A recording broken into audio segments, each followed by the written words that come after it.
जब आपका दुश्मन आपकी तारीफ करने लगे तो समझिए कि कुछ आप बहुत धांसू कर रहे हैं कि दुश्मन तारीफ करने पर मजबूर हो जाए। ऐसे ही तारीफ आई है चीन की तरफ से, और तारीफ करने का जो अंदाज है जिसको कहते हैं भिगा कर मारना। मारना किसको? मारा है पाकिस्तान को। दरअसल चीन की तरफ से पाकिस्तान को नसीहत दी गई है। नसीहत देते हुए पाकिस्तान से कहा गया है कि जो तुम्हारे मौजूदा हालात हैं उनसे निपटने के लिए तुम्हें भारत से सीखने की जरूरत है। और इतना ही नहीं, बल्कि भारत की जो पॉलिसी है, भारत की जो नीति है, उसका भी जिक्र किया है और पाकिस्तान को बिंदु दर बिंदु समझाने की कोशिश की है कि भाई अगर कुछ करना है बढ़िया तो इंडिया से सीख लो। पूरी खबर आपको बताते हैं। चीन ने पाकिस्तान को नसीहत देते हुए कहा है कि पाकिस्तान को भारत की तरफ देखना चाहिए और उससे सीखना चाहिए, भारत के विकास पर ध्यान देना चाहिए। आगे कहा गया है कि भारत का यह तीव्र विकास मुख्य रूप से गुजरात स्टाइल पर आधारित है। साथ ही सवाल भी उठाए हैं कि पाकिस्तान इस तरह का विकास क्यों नहीं कर पाया। चीन जैसे बोलते हुए आगे कहा गया है कि सोचना चाहिए कि इस तरह के मॉडल के तहत विकास क्यों नहीं हो पाया।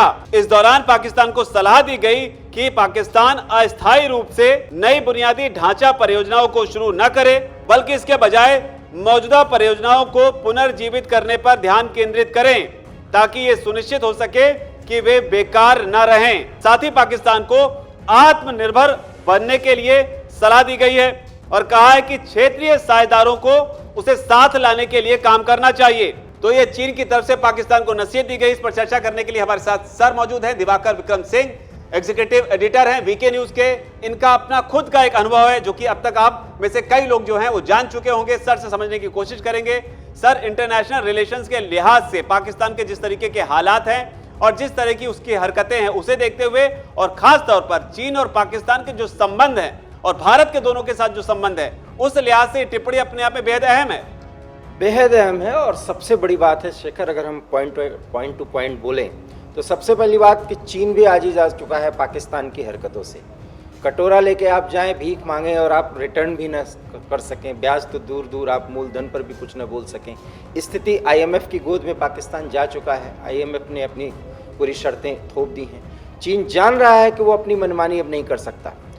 तो इस लिहाज से जितना भी चीन की पकड़ है, उस पकड़ को बनाए रखने के लिए अब नसीहत दे रहा है कि भारत की तरह आपको काम करना होगा। सवाल ये है कि वो कहते हैं कि भारत ने जो आत्मनिर्भरता की बात कही है उससे कुछ सीखिए। ये सीख ही नहीं सकते क्योंकि आत्मनिर्भर होने की सारे रास्ते जो हैं वो चीन ने काट दिए हैं। इसके बावजूद भी वो ये कह रहा है कि आप कोई नई परियोजना मत शुरू करिए, जो चीज़ें खत्म हो चुकी हैं उसको आप ठीक करिए। ठीक कौन करेगा? चाइनीज़ इंजीनियर करेंगे।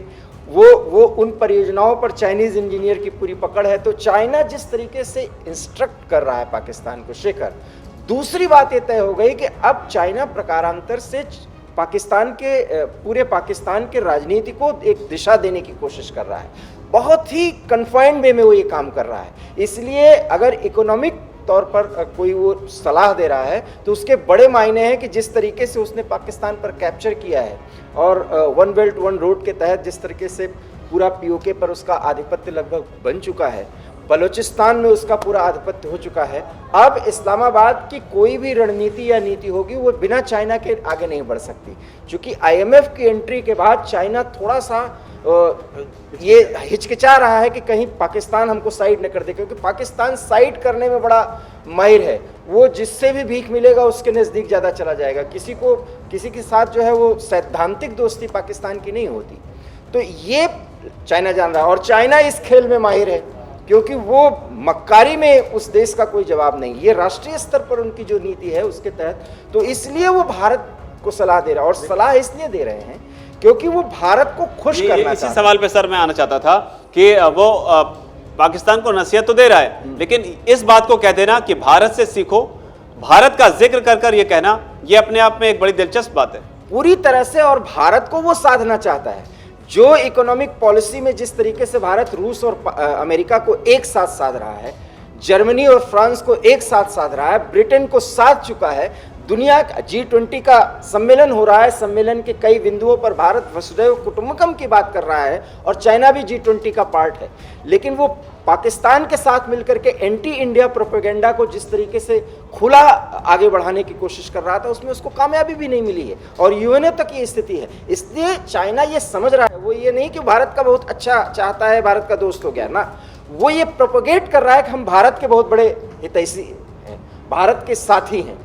और जिस तरीके से रूस और अमेरिका को एक साथ भारत साध रहा है और दोनों भारत के साथ रणनीतिक सहयोग कर रहे हैं, ऐसे में बिना मतलब का पाकिस्तान को सहयोग और समर्थन देने की रणनीति पर अब चाइना नहीं चलेगा। इसलिए ये सारी बातें कही गई हैं कि भारत से आप सीखिए। उसको ये लगता है कि अगर हम ऐसा कहेंगे तो भारत की तरफ से बड़ी सकारात्मक प्रतिक्रिया आएगी, लेकिन भारत चीन के पूरे कारस्तानी को समझता है। वो इतने आसानी से नहीं समझ सकता। अगर इतनी अच्छी बात होती और इतना दोनों के बीच में मतलब जो रिलेशन होते अच्छे होते, तो गलवान से लेकर के पैगांग घाटी तक जो कुछ भी हो रहा है आप देख सकते हैं, वहाँ पर गतिरोध कायम नहीं रहता, वहाँ स्थिति बहुत खराब है। ऐसे में चीन जान रहा है कि भारत की तरफ से ये कह दिया गया है कि हम 2 फ्रंट वॉर की स्थिति में बिल्कुल तैयारी कर चुके हैं और भारत ये तैयारी कर चुका है, इसकी जानकारी चीन को मिल चुका है। तो यहाँ पर जैसे जब बात हुई कि क्षेत्रीय पार्टनरशिप की बात हुई, तो कहीं ना कहीं यहाँ पर चीन की तरफ से ये भी कहा गया, जिस तरीके से प्रधानमंत्री मोदी की जो नीति रही है लुक ईस्ट पॉलिसी, यानी कि श्रीलंका और जो इधर ईस्टर्न कंट्रीज़ हैं उनको किस तरीके से साथ लेकर चलना है। क्योंकि जब दुनिया अमेरिका और रशिया और बाकी बड़े बड़े देशों का जिक्र करती है, तब प्रधानमंत्री मोदी ने पद संभालने के बाद लुक ईस्ट पॉलिसी का जिक्र किया।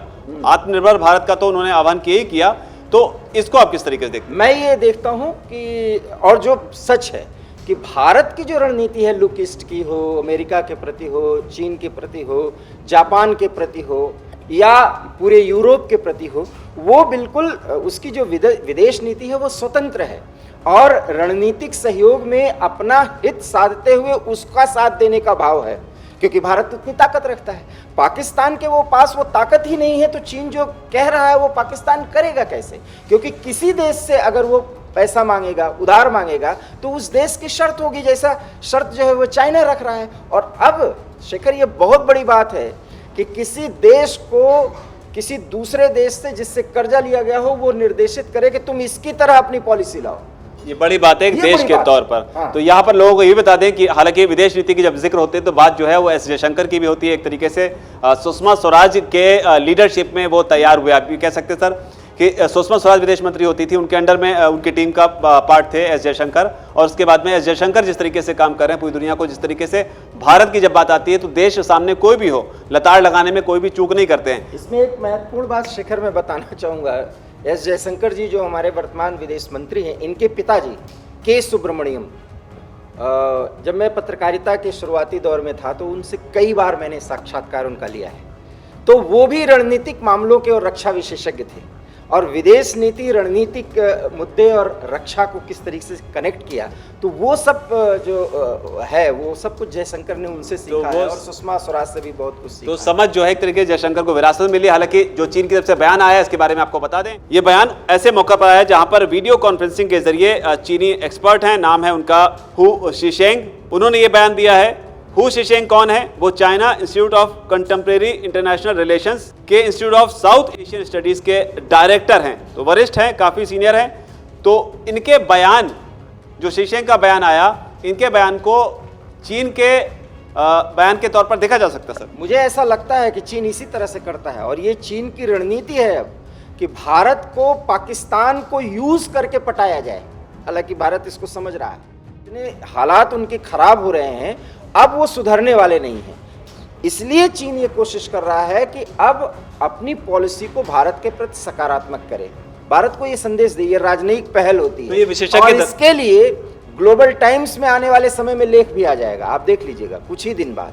और जैसे ही ग्लोबल टाइम्स इसको एक एडिटोरियल में एक जगह देगा, उसके बाद ये वहाँ के विदेश मंत्रालय की तरफ से इससे जुड़ी बातें कही जाएंगी और उसके बाद फिर कोई बैठक करने की कवायद शुरू होगी दोनों देशों के बीच में। हालांकि ये स्थिति अच्छी नहीं है, चूँकि गलवान एरिया में, पैगोंग में अभी भी गतिरोध बहुत तगड़ा है, इसलिए शिखर वार्ता की स्थिति तो फिलहाल नहीं बनती हुई मुझे दिख रही है। तो कुल मिलाकर यही कि चीन के लिए ये अलग अलग टूल्स हैं जिनके जरिए वो अपने प्रोपेगेंडा को या अपनी मानसिकता को अंतर्राष्ट्रीय पटल पर रखने की कोशिश करता है। उसके एक्सपर्ट्स हो गए ग्लोबल टाइम्स, जिसे चाइना का मुखपत्र भी कहा जाता है, कैसा मीडिया हाउस है, तो उस लिहाज से अगर देखें, हालांकि भारत और चीन के रिश्तों के मामले में आपको एक अपडेट दे दें कि जिस तरह का गतिरोध एलएसी पर बना हुआ है, उसे देखते हुए मेजर लेवल की बातचीत जो है वो होने की संभावना है।